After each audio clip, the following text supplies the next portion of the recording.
So good afternoon, everyone, and welcome to the Pacific Salmon Commission's Seminar Series on Environmental Variation in Pacific Salmon Management, the view from both sides of the board. My name is John Holmes, and I'm the Canadian co-chair of the Coho Technical Committee. I'm speaking to you from Nanaimo on the traditional territory of Nanaimo First Nation. I'm pleased to introduce our 21st seminar on alternative fishing gear, and it features Charlene Hurst, Mark Sorel from the Washington Department of Fish and Wildlife, Will Atlas from the Wild Salmon Center, and William Husty from the HealthSec Integrated Resource Management Department. So we truly got a bit of a team approach here. The format for our seminar today is slightly different in that we have two teams speaking on complementary topics related to alternative fishing gear. Charlene Hurst and Mark Sorel will be talking about the Columbia River emerging fisheries, and Will Atlas and William Husty will be talking about grading Indigenous knowledge and governance authority with science and technology to advance sustainable salmon fisheries, a case study from the Columbia River and Hatsqalak territory. Before we go any further, let me introduce our speakers. First, Dr. Charlene Hurst is the Columbia River Management Unit Lead for the Washington Department of Fish and Wildlife. She completed her graduate work on fish diseases at Oregon State University and joined NOAA Fisheries in Portland. While in NOAA, she consulted on various state and tribal hatchery programs and inland fisheries for salmon and steelhead, and crafted a framework for national harmful algal bloom monitoring map. She left NOAA to join WDFW, where since the fall of 2020, she's led the Columbia River Management Unit, overseeing salmon and steelhead non-treaty recreational commercial harvest, sturgeon and smelt harvest and stock assessment, the northern pike minnow sport reward fishery, lamprey stock assessment, and parenthetically something that's near and dear to my heart since I spent 25 years working on sea lampreys in the Great Lakes, and engaging in forums surrounding the main stem hydropower system and salmon predation. Dr. Mark Sorel is a research scientist in the Columbia River Management Unit at WDFW. He took up this position 2 years ago after completing his graduate work at the University of Washington, focusing on fish population modeling, food webs, and structured decision making. Mark's focus at WDFW includes run reconstruction and forecasting for salmon stocks in the Columbia River. He's also evaluating harvest control rules and predator suppression efforts and alternative commercial fishing gears. Dr. William Atlas is a research scientist at the Wild Salmon Center who has collaboratively worked for over a decade with the HealthSec Integrated Resource Management Department to develop community-based monitoring and stewardship initiatives for wild salmon. This work includes the Columbia River Weir, which has provided annual estimates of sockeye escapement in the Columbia watershed since 2013, and Central Coast-wide efforts to improve catch monitoring in marine mixed stock fisheries, and develop genetic baseline for salmon populations across this remote region. Since 2020, he served on the Northern Panel as a representative of the Central Coast First Nations, and he now works actively with First Nations across the North and Central Coast, British Columbia, and the Trans-Boundary region on scientific research and fisheries transformation initiatives that can support the long-term resilience of salmon-centered social ecological systems. William Husty works with the HealthSec Integrated Resource Management Department and is focused on preserving the many resources of the HealthSec people. He has a bachelor's degree in management, natural resource management, and a deep immersion in HealthSec culture. Having many great teachers throughout his lifetime, William gained invaluable knowledge of HealthSec song, language, story, and names, and supported his community with feasts and potlatches throughout his lifetime.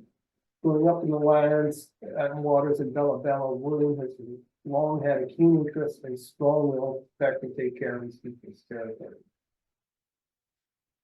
So we've got two teams of speakers today who are highly engaged in the work, and they're highly engaging speakers. So I think this afternoon's seminar is really going to be interesting to many of you. A little bit about the logistics. For you frequent flyers who've seen many of the seminars in this series, you'll know what I'm going to say here. We will have somewhere in the order of 40 to 50 minutes for presentations, followed by a short break of about 5 minutes for health reasons. Then we'll resume with a question and answer session moderated by Lori Wycamp. So please use the Q&A feature in Zoom to pose your questions to the speakers. We also have voting buttons in there so that all of you can upvote the questions posed in the Q&A feature, and the moderator will choose the higher voting questions to pose to our speakers. If there are more questions than can be answered in the time available, we'll endeavor to get written responses from the speaker and include those responses in the seminar package that's posted online. Thank you for participating in the seminar, and in just a second we'll go on with the presentations. We're going to start with Charlene and Mark on Columbia River emerging fisheries, and then we'll move on to Will Atlas, who will do the Brady Indigenous Knowledge presentation because William wasn't able to make it for today. So with that, let's get on with the presentation, starting with Charlene, I should say, and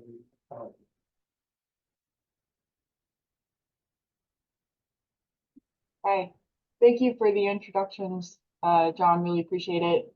Hopefully everybody can hear me. And yeah, so Mark and I are here today to talk to you all about the Columbia River emerging commercial fishery. This is a new fishery that we are instituting hopefully this fall of 2024. Next slide, please, Mark. So a bit of background here. There are about 14, or actually maybe a few more if we consider the U.S. Fish and Wildlife Service species, but fish species listed under the Endangered Species Act that reside in the Columbia River Basin. Our fisheries in the main stem, which is what we're going to focus on for today's talk, are mixed stock fisheries, much like they are in the ocean. And they do impact listed species while we're prosecuting those fisheries, and these impacts to listed stocks do constrain our main stem Columbia River fisheries. So the whole concept behind the use of alternative gears, or gears that are basically not traditional drift gill nets, is to minimize the bycatch mortality of listed stocks relative to those stocks we're trying to harvest, such as hatchery and healthy stocks. And the idea further is that this could aid in the recovery of those listed stocks, as well as potentially create new harvest opportunities or expand on the harvests that we already have. So a bit of a geography orientation here. This is the Columbia River, the lower portion of the Columbia River. And I don't know if y'all can see my cursor, but Bonneville Dam is really the dividing line for non-treaty commercial fishing areas in the Columbia River. And we have the lower river divided into 5 zones that are what we concentrate on for the main stem commercial areas. And the bottom box shows what we call safe areas, or select area fishery enhancement areas. And these are off-channel areas where we've, like, since some policy direction, have concentrated a lot of our commercial fishing, and most of those safe areas are located in the state of Oregon, but we do have one in Washington and Deep River. Next slide, please, Mark. And a bit of a primer, I guess, on alternative commercial gear. I mentioned earlier that traditionally fishers in the main stem Columbia River will use drift gill nets, but when we say alternative gear, here at Washington, what we're referring to are all the other gear types listed on this slide here. So pound nets are one of those alternatives. That's a fixed gear that is embedded into the river bottom using pilings. And then we also have the options for purse seines and beach seines. Entangle nets, we do consider an alternative gear because they entangle fish and typically have a lower mortality rate than the traditional drift gill net gear. But we have had tangle net fisheries sort of in the Columbia River since the early 2000s for both spring chinook and coho. So it's a bit of it's alternative, but it's been around for a while.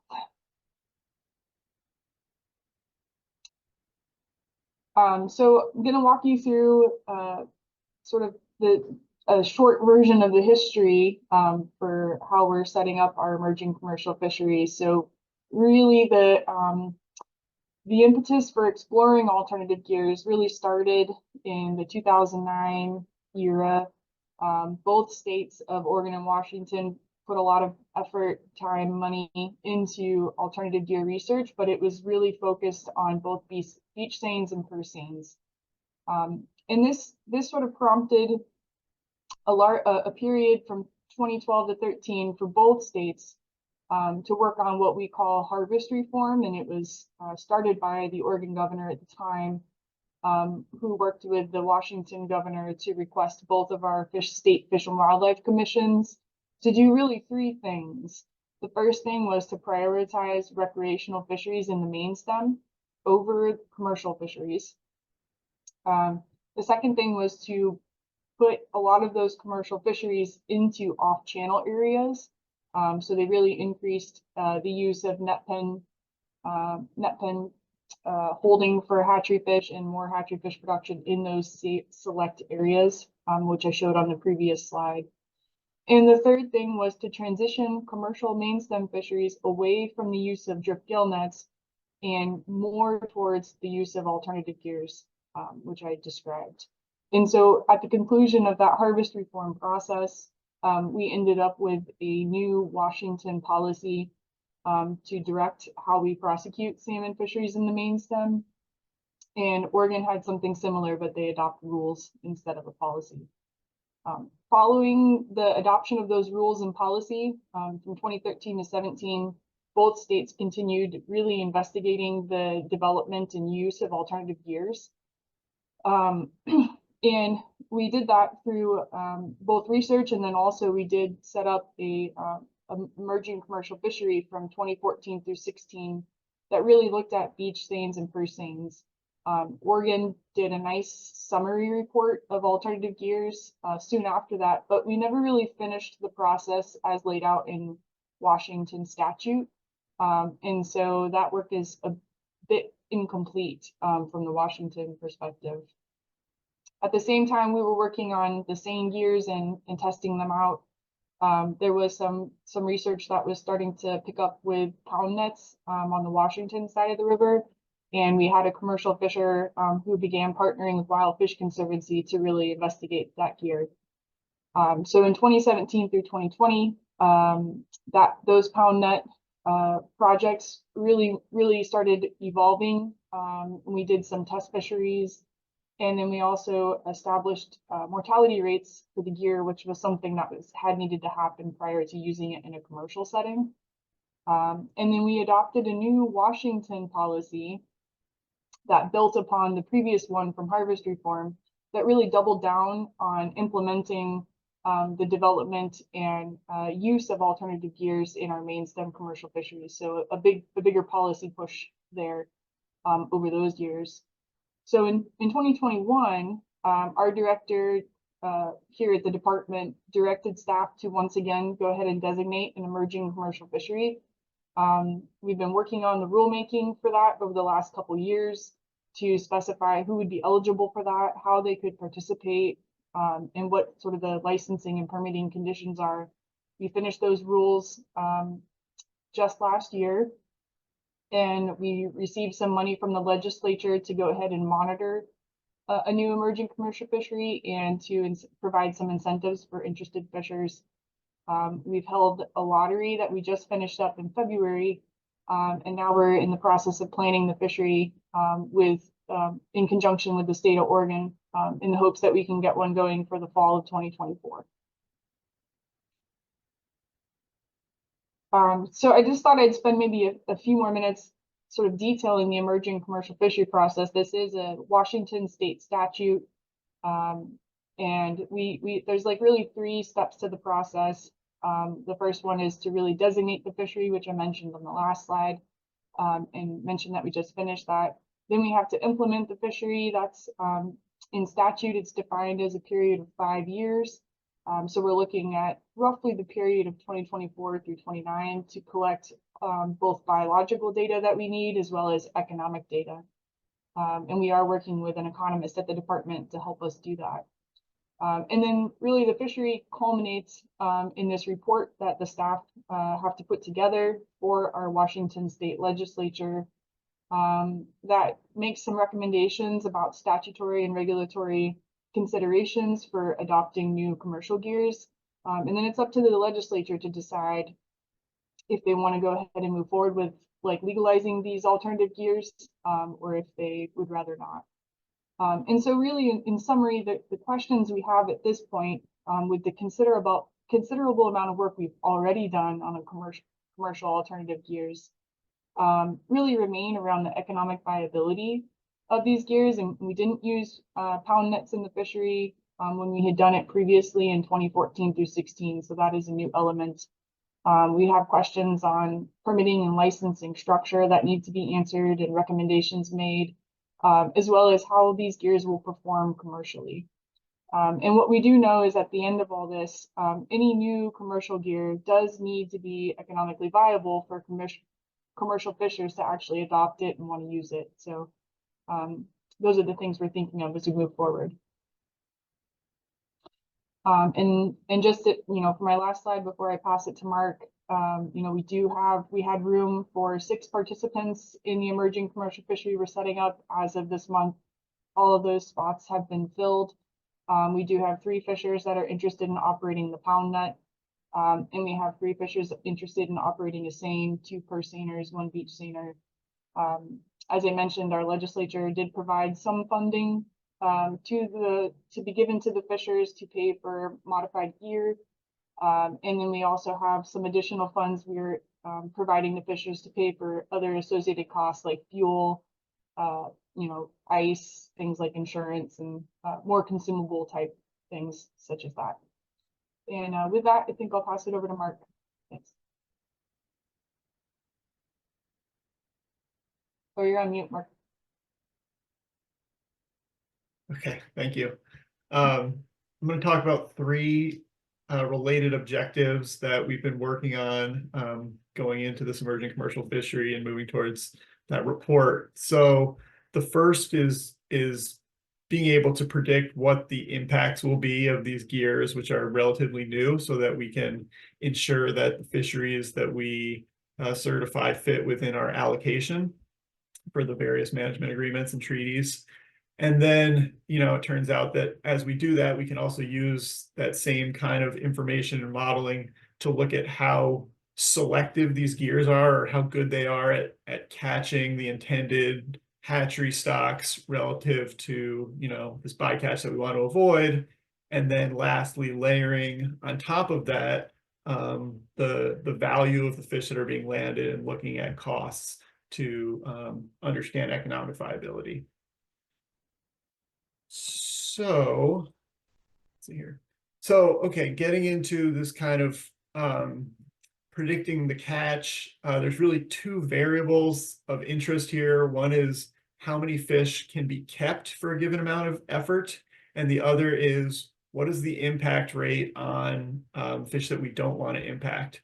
So just putting these equations here so you can see the parameters of interest and how they fit together. A big one is the encounter rate. So what proportion of a stock is encountered by the gear, and that's obviously going to be related to effort and how that particular gear operates. And if we multiply the encounter rate by the run size and the proportion of that stock that is marked, that gives us an estimate of the number of marked hatchery fish that are kept. And then to get the release impact rate, it's equal to the proportion of the stock that's encountered. This would be like a wild stock, an unclipped stock. And you multiply the proportion that are encountered by an estimate of the proportion of the released fish that survive. And that gives you your release impact rate.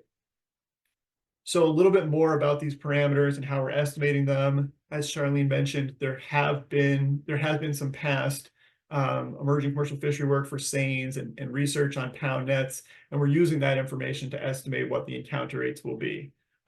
This plot represents how we're doing that. So we've got encounter rate on the y-axis. The red curves are fit to the data to predict what the encounter rate will be for a given stock. The different stocks are the rows of panels. And actually the letters there are stocks and the numbers are actually zones of the river. So it's by stock and area. And week is on the x-axis. So what is the encounter rate across time and space in different stocks? And This is just 3 rows of many for the many different stocks that we have in the Columbia River. So that gets us the encounter rate. The run size we can get from our postseason run reconstruction, or looking forward a preseason forecast. And I think this is our 2023 run, but we're now using 24 forecasts for preseason planning. And then the mark rate is an estimate of what proportion of these stocks are adipose fin clipped. So the 3-letter acronyms all represent different stocks of Chinook salmon. The top row there, I just want to point out a couple rows of interest here. The top row there is a Thule stock called Bonneville Pool Hatchery, and you can see that they're marked at 87%. So most of those fish are fin clipped. If we look down in the third from the bottom row, that's the Upriver Bright stock. Brights are a different morph of Chinook that we have in the Columbia, if you're not aware. Only about a quarter of those are marked. And so that's a function of what proportion of fish are clipped in the hatchery, and also what proportion of that stock is naturally produced. But those mark rates are going to affect, how many fish are released in these mark selective fisheries. All these alternative gears are mark selective, and consequently their performance. And then very related to that would be the estimates of what proportion of the fish that are released are dying. And these are the estimates that are currently being used and approved in management, but of course they are subject to change as we do more research to understand what proportion of released fish survive. And one thing to point out here is if you look at the Chinook and coho rates, you can see that the beach and purse seine rates are much higher than the pound net. And so that will also affect their performance in terms of selectivity. So getting into some very preliminary results on selectivity, which is one of the key metrics of fishery performance for these alternative gears, how well can they catch the fish of interest while minimizing bycatch mortality? This is based on preliminary, just the past research. So we hope to refine this, or we will be refining this. The pound net is really just based on 1 year or one location of pound net. So that we'll learn more as we get data from more pound nets. But the blue part of the bar represents the kept catch of marked fish, the 2 different types of Chinook and coho, and the red and orange parts of the bar represent bycatch mortality of either wild listed Chinook stocks or steelhead. And so what we want is a higher ratio of blue to red and orange. And a couple of the things that we see here preliminarily is it looked like this one location of pound net was more effective at capturing marked coho than the seines were, whereas the seines were more effective at capturing marked Thule Chinook. The seines had higher impact rates on Chinook relative to the pound net, and that's can be a function of their encounter rate as well as the release mortality rate, whereas the pound net had a higher impact rate on steelhead relative to the seines. So moving on to the next quantity here. So that's selectivity. And then the next thing that Charlene mentioned is, these gears, we want to provide information about the economics. So that model that I just talked about can predict the kept catch for a given unit of effort. And then we can calculate the revenue based on the value of fish. We got a lot of information on fish size and cost, revenue per pound. And then we also have some data on operating costs, and we're collecting more of that. So down on the bottom there, the operating costs, the purse seine had the highest daily operating costs for fuel and crew. The beach had the lowest. And if we multiply the operating costs times the effort and the price per pound times the kept fish, we can get some estimates of revenue, operating costs, and net revenue. So here I've scaled the total revenue to be basically, this is how much effort it would take a fisher using each of these gears to catch $10,000 worth of fish. And given that, how much their operating costs would be and what their net revenue would be. And we can see that all of these gears are operating in the black. They all have a positive net revenue, but the operating costs are eating up a substantial amount of their net revenue. And interestingly, the purse seine, which had the highest daily operating costs, had the lowest ratio of operating to revenue, so it was able to catch a lot per day. But this also is very preliminary and will be refined as we get more information on how these gears are performing in a commercial setting, what season structures will look like, and so on. So in conclusion, we've got this tool that we're using to plan this fishery in 2024.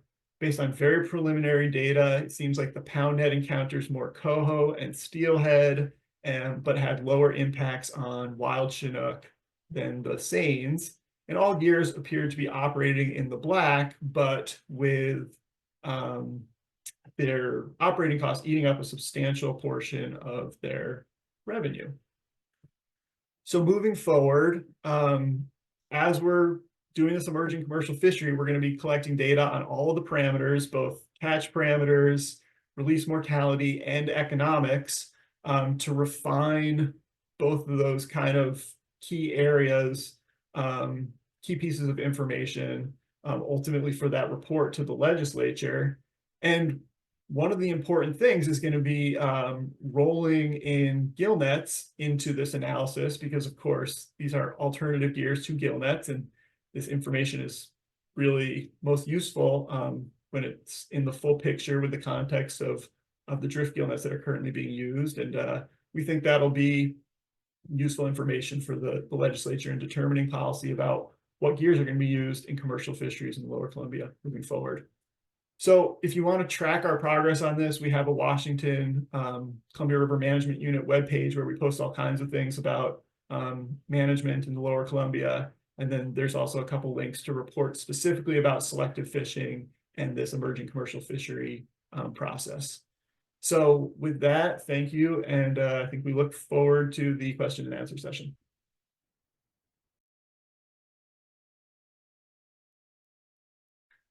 All right, well, today I'm going to be talking to you about work that's grown over the span of about 12 years since 2012, working closely with the Healthsick Nation. I want to give a big shout out to William Housty. He was unable to join today because of a late-breaking medical appointment, but he sends his well wishes and his regrets for missing this. So I'll be talking about, what is truly collaborative work that's been led first and foremost by the Healthsick Integrated Resource Management Department, but with science support from myself and a whole host of other people over the last decade plus.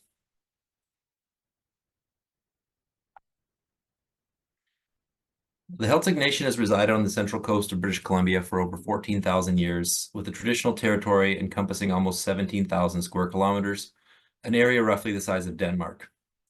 Their territory includes hundreds of salmon spawning streams from deep inner fjords shaped by glaciers to outer coastal areas characterized by low elevation terrain and boggy tannic stain watersheds. At present, about 2,000 members live on reserve in Bella Bella, pictured here on the left, making it the largest First Nation reserve on the BC coast. And of course, like every other coastal Indigenous nation, salmon are central to Heiltsic culture and food systems. Traditionally, salmon were harvested by Heiltsic people using a variety of methods, with stone fish traps, weirs, and seine nets being predominant.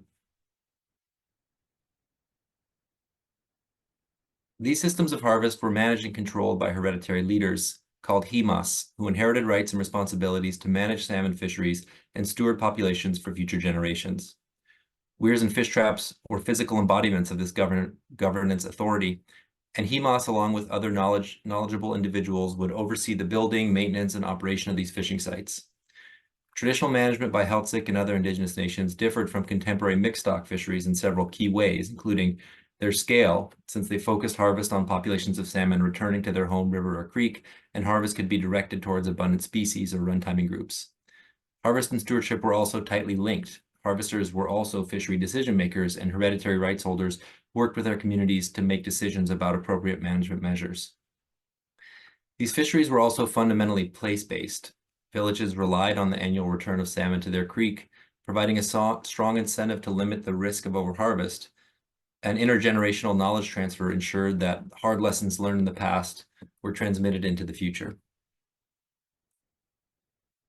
With the emergence of the cannery industry and the spread of Europeans onto the coast of British Columbia, management authority was stripped from Indigenous communities. Weirs and fish traps were outlawed around the turn of the 20th century to ensure priority access for the growing commercial fishery, and to force Indigenous people out of traditional subsistence livelihoods into the cannery workforce.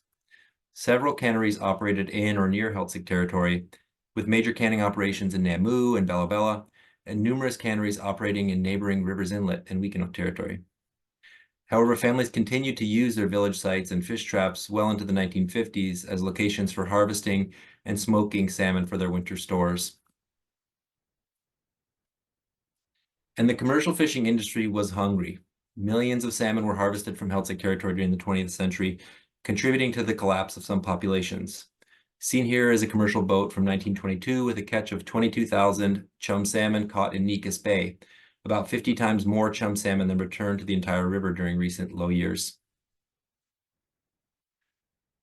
You know, the displacement and prohibition of traditional management systems has led to major shifts in how people fish on the coast.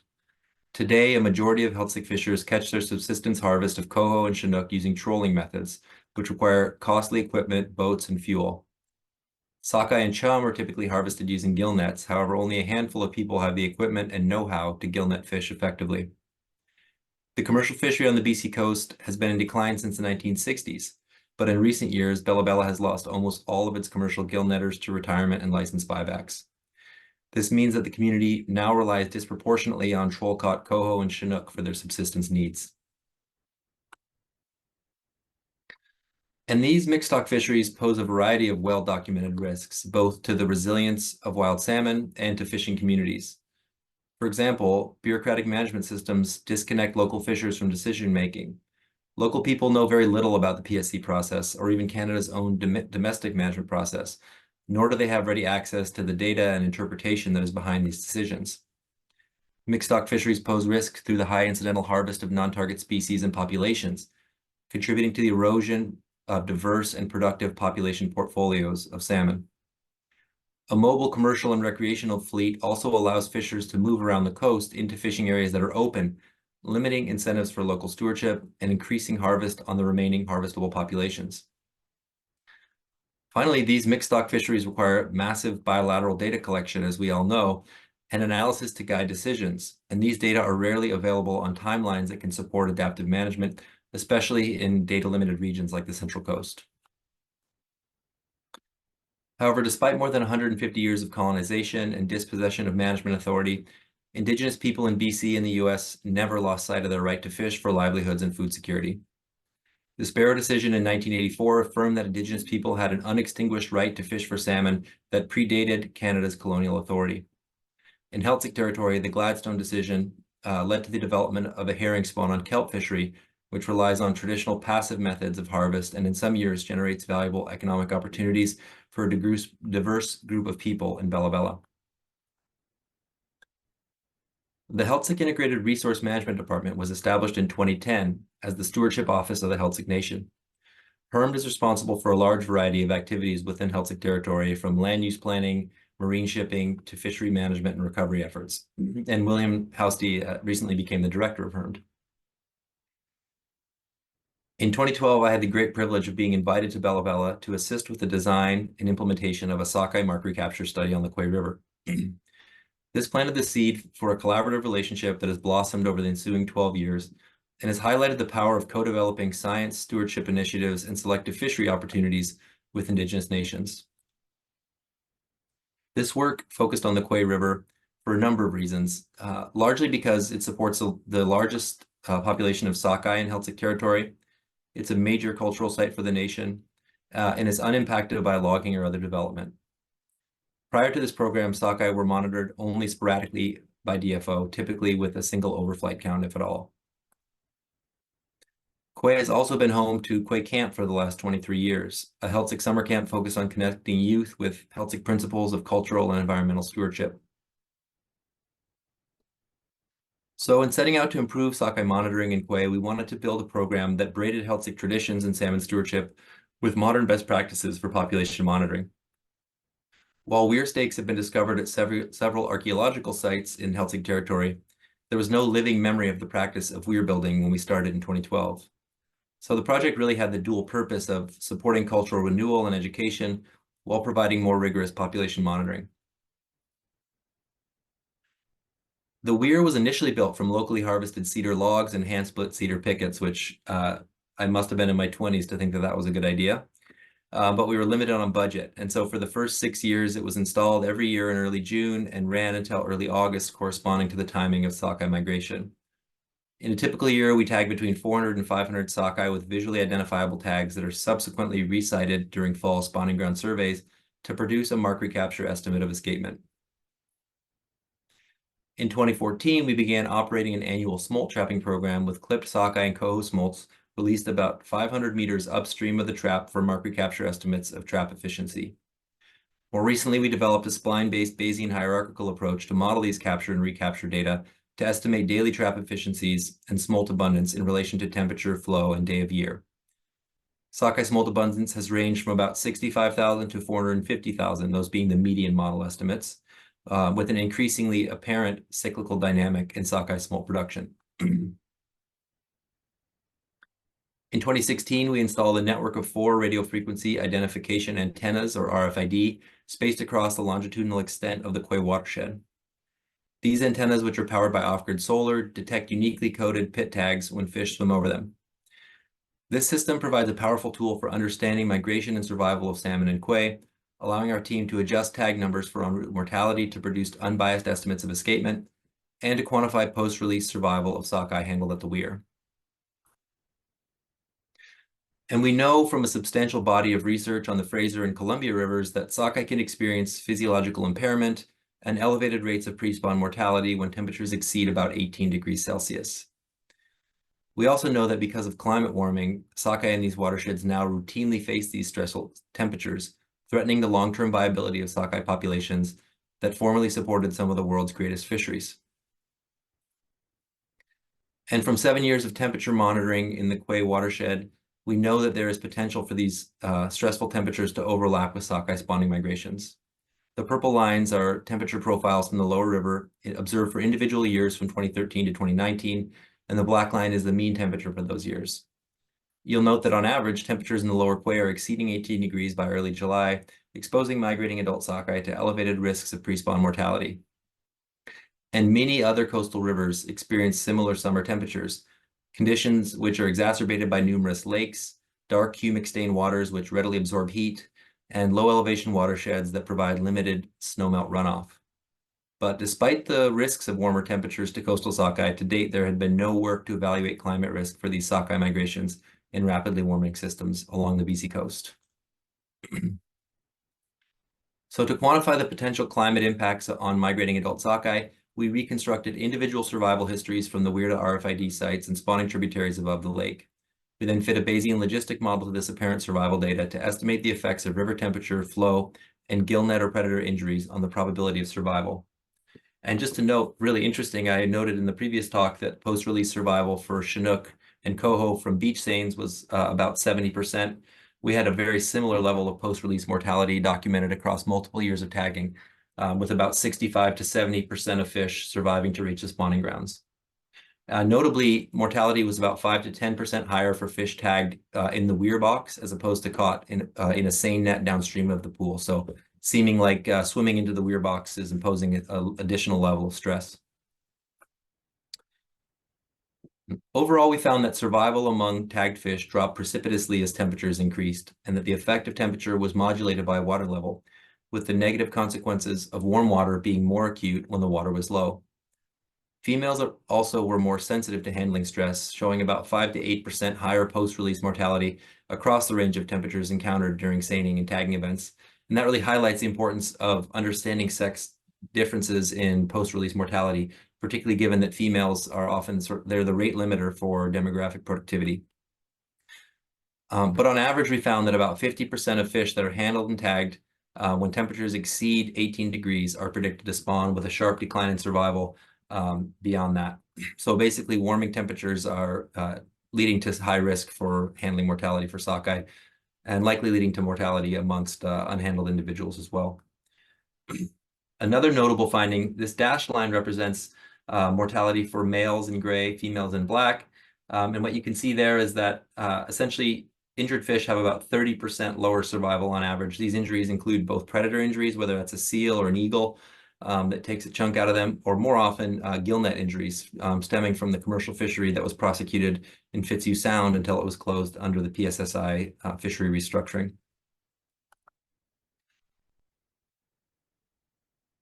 Given our findings that fish captured in the weir have lower survival, we've transitioned to exclusively tagging sockeye during weekly seine sets. The team typically captures between 20 and 30 sockeye in a given set, or rather 20 and 300 sockeye in a given set. And when abundance indicates that there are surplus sockeye for harvest, we tag up to 100 fish in a given seine event and then harvest some for delivery to elders and other households in need in Bella Bella. Last year, a total of about 500 sockeye were harvested for canning and distribution in Bella Bella and to off-reserve Healthsick members.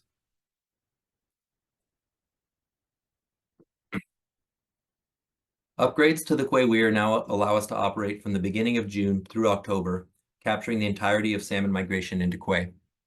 In 2021, we installed video monitoring systems to allow continuous passage and a complete census count of all salmon migrating past the site. And in 2023, we upgraded camera systems to support real-time analysis and satellite uploading of motion-detected video clips to the cloud. This satellite internet connection also allows us to monitor the site remotely, giving staff greater peace of mind during days off and allowing collaborating computer scientists to manage camera and computing infrastructure remotely.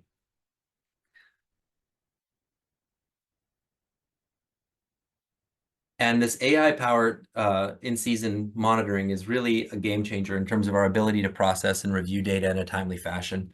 These video systems generate huge volumes of data, which can overwhelm staff capacity, and it's frankly really hard to find people that want to sit in front of a computer for hours on end reviewing video. HERMD wants to move towards in-season management of Quay sockeye, which makes sort of real-time delivery of escapement information an imperative. And so we've undertaken training and testing of automated salmon tracking and species ID, and our latest models, which will be capable of running on the edge on microprocessors, are achieving an average of over 95% accuracy on species identification in the test set. We're also undertaking full season reviews of all the video that's been generated to this point to evaluate the performance of the model across the full season. And in-season counting will be implemented in 2024, leveraging these computer vision AI tools. It's just a picture of a coho going through the Kitwanga Weir, and you can see the bounding box applied by the computer and the species identification correctly assigning that fish as a coho. Importantly, a changing policy and landscape in Canada has created immense opportunity for fishery transformation and a shift towards more local and First Nation fishing, both for subsistence and livelihood opportunities. The Fisheries Resources Reconciliation Agreement signed between Canada and coastal First Nations is establishing a new co-governance process for fishery management and community-based fisheries, targeting a number of marine species. It's also giving nations the power to help set management targets and define how fisheries will be conducted across a range of future abundance levels. This investment in co-governance has been further backed by major funding investments from the federal and provincial government. The Pacific Salmon Strategy Initiative, or PSSI it is called, has invested major federal resources in restructuring fisheries, improving the scientific foundations of management, and supporting deeper collaborations with First Nations. And notably, PSSI provided the seed funding for the trial of the Quay River terminal fishery, as well as funding for a second weir site in Healthsick Nation. So a lot of gratitude to them for their support. The BC Salmon Restoration and Innovation Fund has also provided millions of dollars in competitive grants to First Nations, ENGOs, and academic institutions in service of salmon recovery, habitat restoration, and transformation in the salmon fishing sector. And the work that you're seeing related to AI and the development of those tools for in-season monitoring was funded through 2 successive grants from BC Shrift. So also very grateful to them for their support. So in light of this shifting policy landscape and the emerging terminal sockeye fishery in the Quay River, there was a need to develop a management plan and associated benchmarks for management of fisheries targeting Quay River sockeye. We brought in Sarah Tremblay-Boyer, a MSc student working with Dr. John Moore in the Salmon Watersheds Lab at SFU, to work with her on a project to identify their management objectives, estimate conservation and management benchmarks, and develop a suite of forward simulations to evaluate the resilience of alternative fishery approaches to future climate changes. So the first step was really to identify Healthsick values that inform the development of these strategies. These are high-level values, not fisheries objectives, but just the principles that Herm wanted to see included in this process. And they included reciprocity, making sure that they're giving back and helping the river. Harvesting food in a good way. So that means, in this case, take a little and leave a lot. And then responsibility. So maintaining the balance of the Koi River for future generations and for non-human relatives. The next step was for Sorel to translate these values into both conceptual and operational objectives that could be evaluated in the forward simulation framework. And I really love this work because, you know, what it does is it takes values that are intangible and it slowly works through an iterative community process to translate those values into objectives that are quantifiable and measurable in our traditional sort of fisheries management lexicon. So these conceptual objectives are sort of generic high-level management goals. And then the operational objectives are these conceptual objectives, but expressed in measurable terms, often referred to in the fisheries literature as a performance measure. So objective 1 was rebuilding the Koi sockeye population and maintaining the ecological role of the salmon population for long-term sustainability. And what that looks like practically is to allow the population to grow and maintain at healthy levels, and to ensure that the risk of extinction is minimal and that the population is resilient to climate changes. Conceptual objective 2 is managing Koi sockeye fisheries as site-specific with in-season adaptive management, so Healthsick principles and knowledges can be applied. And there really are no sort of practical objectives related to this because this is sort of a yes or no binary objective. So are we managing with in-season data? Are we fishing site-specifically? And then conceptual objective 3 is harvesting sockeye from a sustainable population. Thus, harvest only occurs when we're reaching the desired abundance level, in this case, an escapement goal.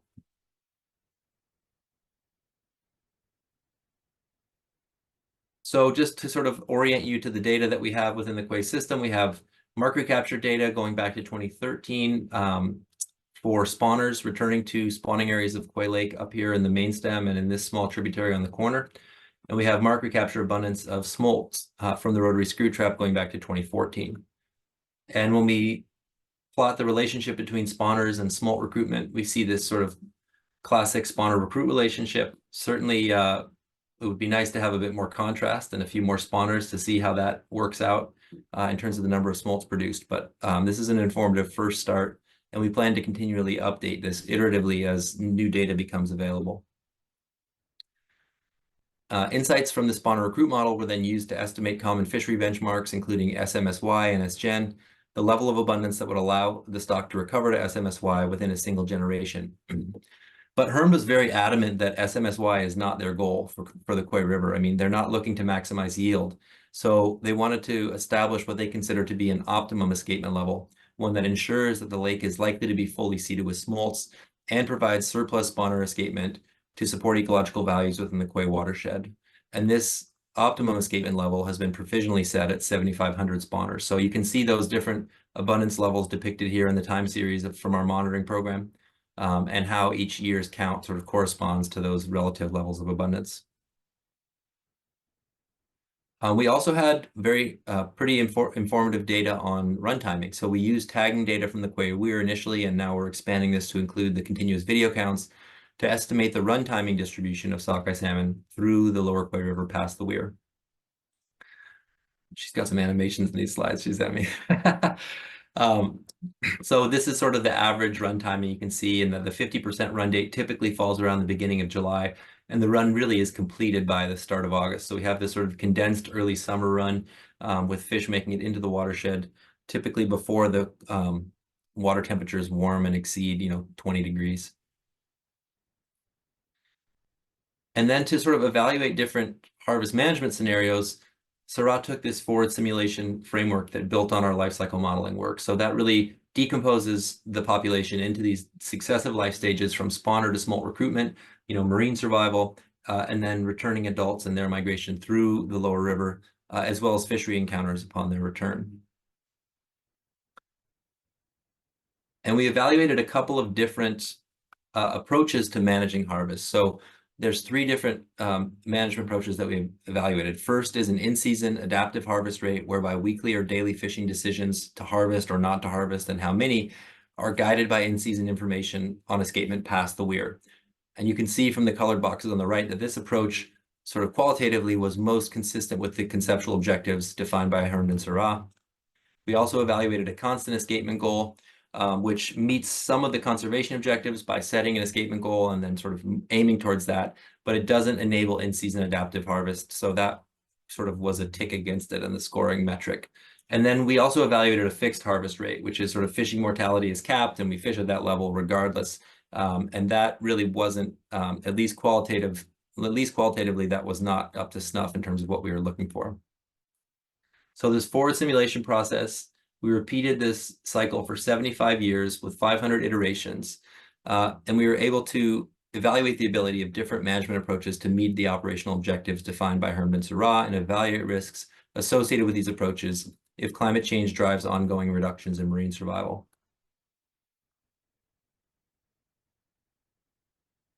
And so we were really evaluating these simulation outcomes against these three core operational objectives. Is the population above a conservation threshold? Is the population overfished? And is the population going toward extinction?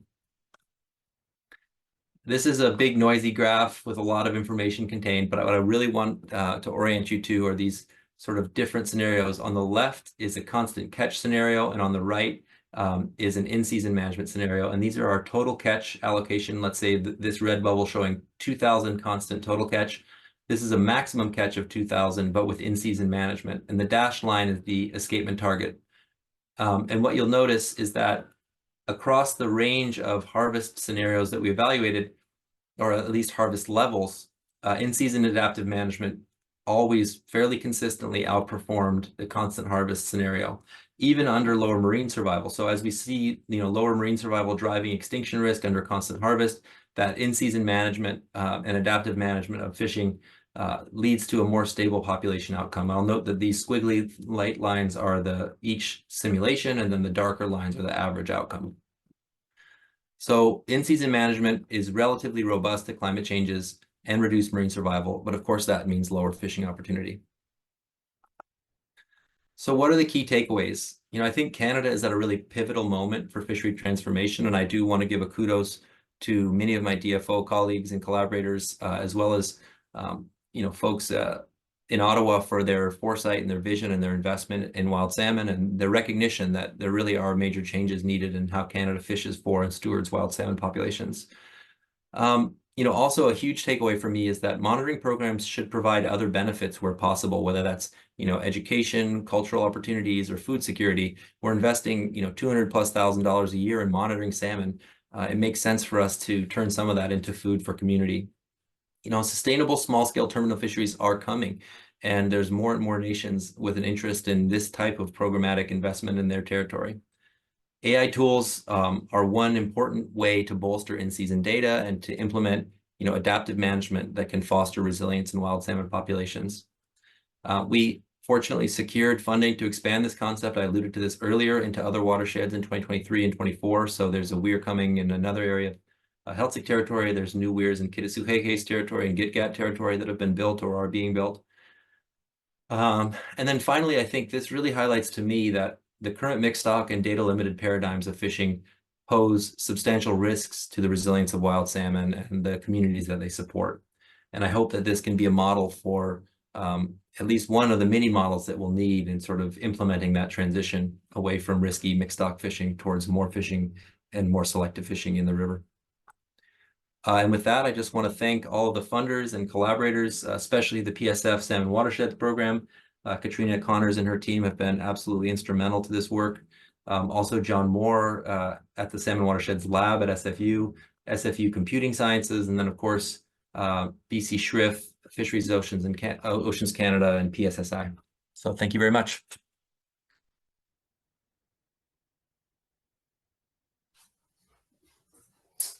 Excellent. Those fantastic presentations by everyone. We are now going to take a 5-minute break, adjust your personal comfort levels. So we will be back at, how about 3:03 is according to my computer, and we will do the question and answer. So see you shortly.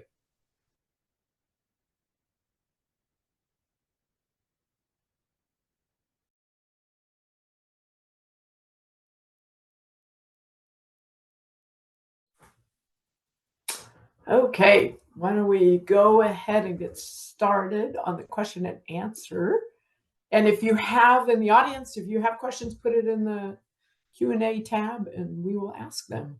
So it looks like the first question is for Mark, asking whether release mortality rates are sex specific, with higher rates for presumably females and dependent on environmental temperatures, like questions, or excuse me, like, what am I saying? Temperatures, yeah. Hopefully you understood that. Yeah, thanks. So, I haven't never even thought about sex-specific differences in release mort rates, just be honest about that. And I don't know how well that would fit into our management, because nothing we really do is, sex specific in our fisheries. But I appreciate that question, because now I'll think about it more. Obviously, it would be consequential for population biology, so there's that. With regard to temperature, I have definitely thought about that and heard it mentioned. I think I have some reservations about, or like, adding in another dimension of complexity into this management framework gives me pause, but at the same time, we can't dismiss it, because temperature is becoming a bigger deal in the Columbia. So yeah, I think when we collect our data on the release mortality rates, we have the information to connect survival rates to temperature, and it's probably worth doing that analysis to have in our back pocket, even if it doesn't immediately get adopted into the management. And then as a follow-up, or the second part of that, is how are mortalities apportioned among unmarked populations? Is it by assumed mark rates? Yeah, so both coded wire tag and rates and clip rates come into play for calculating those release mortalities. So we use coded wire tags to get the stock composition, but the stock composition of the coded wire tag clipped retained fish that we're getting coded wire tags from is going to be different than the stock composition of the released fish, and that's where the mark rates come in. So we do use both of those pieces of information to estimate the stock composition of the released fish, and therefore the mortalities, the apportionment. Great, thank you. Next question is for Will. And again, this is from Gary. It's our current plans to continue to rely primarily on the weir to constrain harvest. Are adaptive harvest policies reliant on temperature, flows, or both? And are selective harvest of males included in your simulations?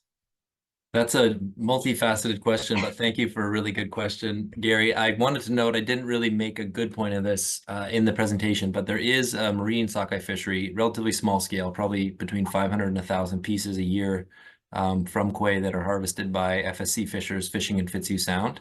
That effort has declined in recent years, as I mentioned, because fewer people have gill nets and sort of boats and experience running gill nets. So the weir is sort of not only informing our terminal harvest, but it's also informing HERM's openings in the FSC fishery. So they basically close their FSC fishery in marine waters anytime that there is not adequate abundance past the weir. That's the plan, at least, that we're developing.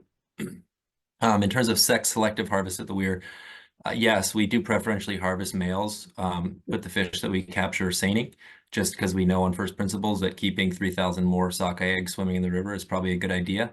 And then in terms of the temperature and flow, there isn't sort of a formal protocol, and I think that would warrant further investigation. I mean, this is not a huge fishery, so it's hard to find resources to do like tons of stock assessment simulation analysis. This is a lot of simulation analysis for a 500 or 1,000 fish a year harvested. But I will say, HERM takes into account river levels. We have a stream gauge, we have temperature data in Quay, and they take that into account in terms of their marine fishery openings. And we also don't tag fish anymore over 18 degrees. We just figured, why bother tagging fish that aren't going to make it, or they're going to have that high of post-release mortality. So any sets that we do when the river temperature is over 18 degrees, those are all harvest sets, and each one of those fish goes back into the community for food.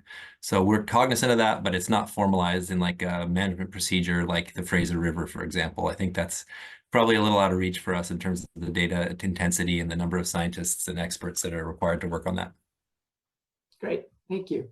I had a question for Charlene. Charlene, the legislature that is in Washington State, is it just strictly the Columbia, or are they thinking of using lessons learned to other places? Like I'm thinking Grays Harbor, Willapa, where you've got, a bunch of different populations going up, or even Puget Sound. In other words, are they trying to do this really wide scale, or is it just Columbia?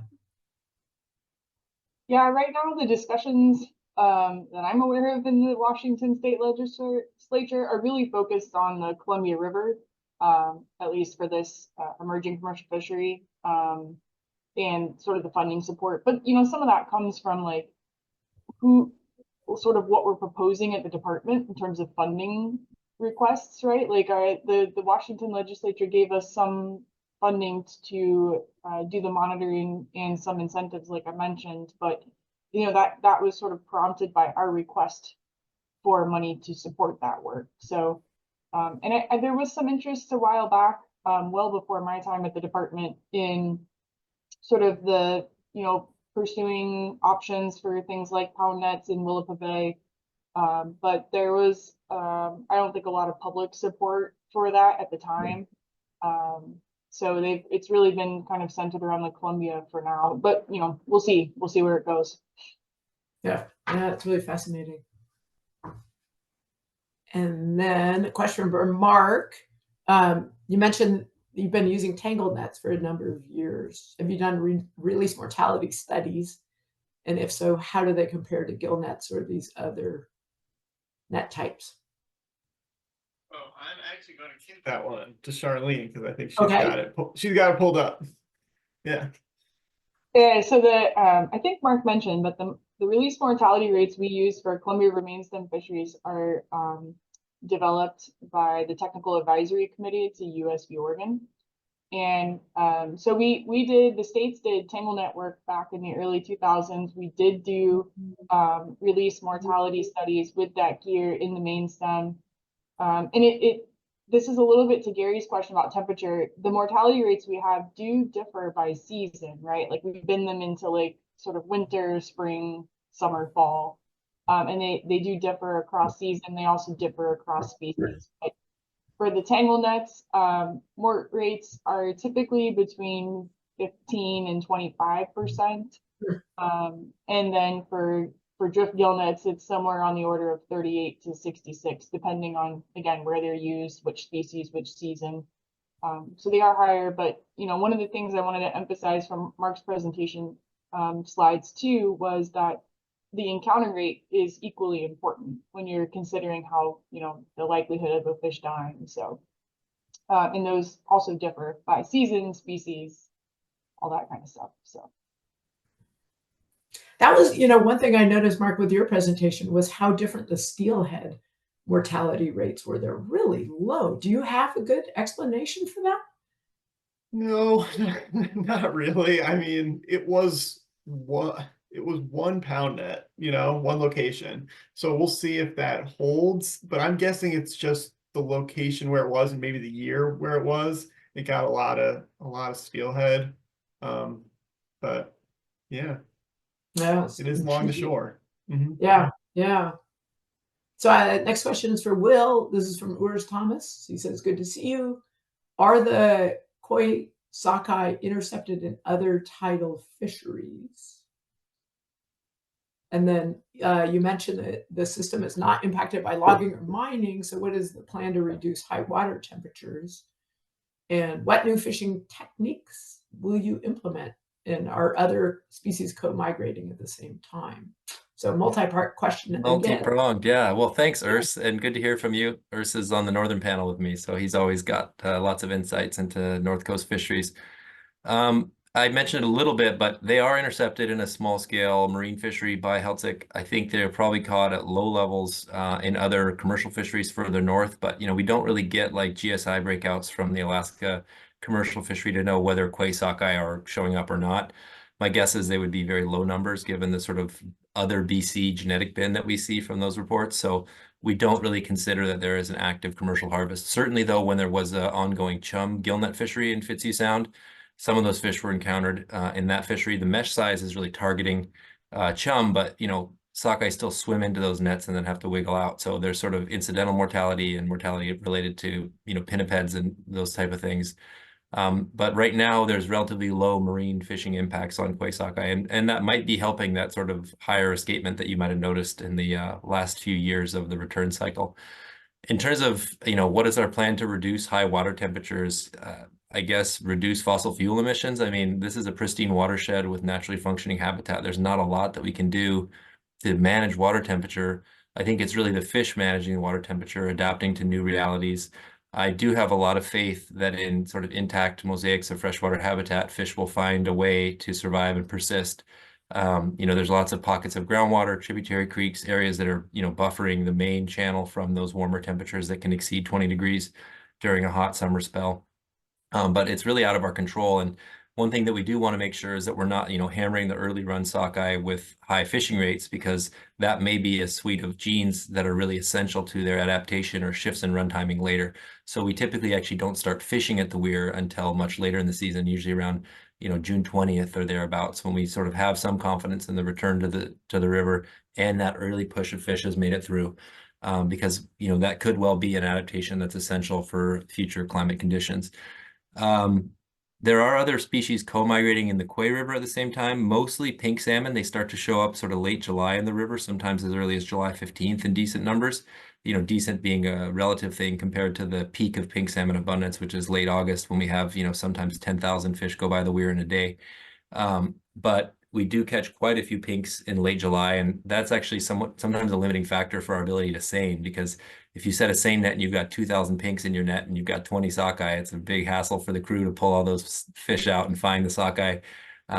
And also it's a major bear attractant, like pulling that many fish to the beach at a time. And there's a lot of grizzlies in Quay that get pretty hungry starting around late July looking for salmon. So we don't target pinks currently. I mentioned people aren't really that fond of pinks as food, as table fare in Bella Bella. So maybe we can, smoke and jar a few and start to turn a few people into pink salmon lovers. I like eating them.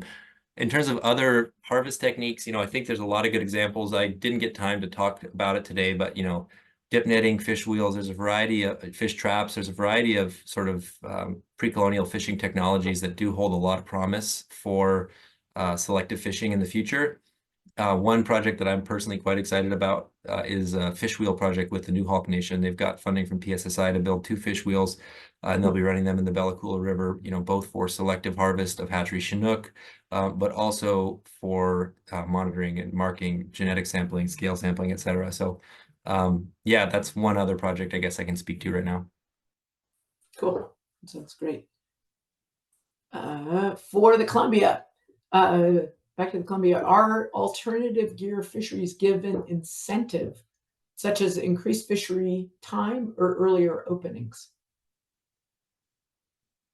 Yeah, I'll try my best on that one. Okay. So I think I spent some time mentioning the financial incentives, right? Like we have the money that we're prepared to offer the fishers who qualify to support, modifying their gear. Staff right now, though, are like in the trenches, really figuring out what the fishery structure looks like in detail. So I don't know that I can really answer this question all that well, but if we touch base in like another 3 to 4 weeks, we'll have that. I mean, I think, there's a lot we don't know going into this first season too. So I think we're going to be probably erring on the side of caution here. While we have like a certain allocation we can't exceed for this particular fishery. So it's a challenging question for where we're at in the process right now, I think. Yeah, Great. I think we're taking some consideration too into being able to allow fishers who are participating in the alternative gear fishery to also participate in the gill net fishery if they so choose. So that's been one consideration, setting it up so that's possible. And then, yeah, it's an area that I think especially our economists who are working with Braden Van Danes is really interested in is, you know, how these fisheries might compete and what are the incentives to participate in one or the other. So yeah, I think we'll have more information on that in the future. No, that's exciting. New project. And I guess, Mark, a follow-up question to Gary's question about stock composition. Are there plans to collect genetic samples from the released fish so that you can look at Kudawara tag and mark rate assumptions postseason? Yeah, so I don't have any plans to use genetics to evaluate our coded wire tag assumptions. I mean, definitely that's like a hot area, I think, everywhere. And I hope we'll get there soon in all of our fisheries. And I think we do collect genetic samples. We're just not analyzing them and using them to evaluate stock composition like we are coded wire tags. But as an anecdote, since you asked about genetics, where we do use genetics is in our assessments of release mortality rate, because we pit tag these fish and release them. We use detections at Bonneville Dam to estimate their survival rates, and we have to use genetics because we're not killing them. We can't take wire. We have to use genetic information to assign those fish that were from populations above Bonneville or McNary Dam, and so we're headed back there in those survival models. So Cool. an anecdote I there. saw a really fascinating talk at the Oregon American Fisheries Society back in February, I think it was, and they were using visual cues to assign lower river and Willamette and upper river Chinook with like, God, 90% accuracy or something. I did not realize that they looked so different. You know, so it was pretty cool stuff. Anyway, okay. Next one, question for Will from Joy Thorkelson. Said, have Helsik thought about how to prosecute a commercial fishery at the weir? Gill nets are mostly owner-operated, and inland fishermen benefit from their catch. Has the nation considered how a commercial fishery can be done? Who benefits from the weir or other nation-owned harvest methods? The workers who crew the nets become the beneficiaries, wage labor versus catch as fishermen or benefits, etc. Anyway, hope we could talk about that. That's a fantastic question, Joy, and something I think about a lot.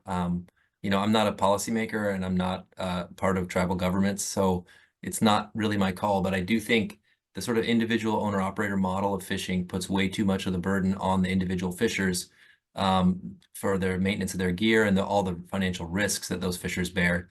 And I do think, you know, I don't think the Quay Weir is ever going to be a place where we commercially harvest sockeye, given the size of that population. And, you know, the nation wants to cap harvest at the weir at 2,000 fish based on the outcome of the simulation or thereabouts. So I don't think we'd ever have sort of like a commercially viable sockeye fishery there, but there might be opportunities for commercial pink fisheries or other species, and certainly in other rivers with larger returns. And you could imagine other gear types as well, whether that's seining or, you know, whether that's beach seining, small scale purse seining, fish wheels. Those could be viable commercial technologies. But I think the key is really understanding and figuring out together, like, how do we move away from the owner operator model as the sole means of commercial harvest and towards more communal licensing and towards inclusive commercial fisheries that are using indigenous gears that maybe welcome in other fishers who are not part of that nation, but live in that geography, for example. And that's not a decision that I can make, but I do think there is a future for commercial fishing using these gears where folks can sort of be part of a fishing cooperative or something like that, that maintains and owns these pieces of in-river infrastructure for harvest and monitoring. And I think that's a longer conversation, but one that I'm very keen to contribute to and have, because I think that's, you know, going to be fundamental for keeping commercial fishing alive in BC. And just maintaining sort of livelihood connections to salmon. Great. Thank you for that answer. I we have run out of questions, but I guess I had one more question for you folks on the Columbia, and that is I've seen that video on the fish trap that they've got. I think it's on the Washington side, pretty low down, maybe just above the Astoria Bridge. And I was wondering if you guys see that as an alternative gear that's really viable. It looks like from the videos I've seen, it looks pretty cool. But if you've been involved in that, or is that just kind of a one-off and it's not really something we can expand up to commercial levels?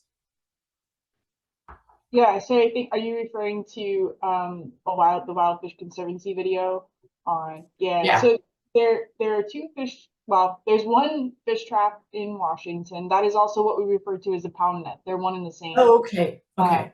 Yeah, so that particular trap in Kathlament Channel is one of the ones that's going to be included in our emerging commercial fishery. We have 3 pound net locations that are going to be included with 3 separate pound net fishers. That's one. There is another one in Washington right below that one that has yet to be installed, but will also be included. And then there's one on the Oregon side in the Clifton Channel that was installed in 2021. And that one is also meant to be included in the emerging commercial fisheries. So, yeah. Cool. Yeah, they look pretty cool. And I mean, it's pretty amazing. You look at the historic, I have a book on fish wheels of the Columbia River. And I mean, there are some massive fish wheels. They're really effective. But obviously, you need live boxes to make them work. So, any other questions? Last call for questions. I guess we're kind of at the end of our time anyway. I just want to thank our speakers again today. That was really fantastic. Really interesting and thoughtful and great presentations by all of you. Our next seminar is going to be July 17th. So this year we are trying quarterly seminars, not monthly seminars. And it's going to be on adapting to climate change. So we have Mike Hudson, who I believe is from the, oh dear, now I've forgotten. But he's going to talk about the RAD framework. So this resist, accept, or direct as a method to deal with climate change. And then also Christine Storcini from DFO, who's going to be talking about climate adaptation in Atlantic salmon. So it's guaranteed to be good. So mark your calendars, July 17th. And with that, we end another successful salmon. And thank you so much. That was really fantastic. So Thanks, Lori. Thanks, everybody.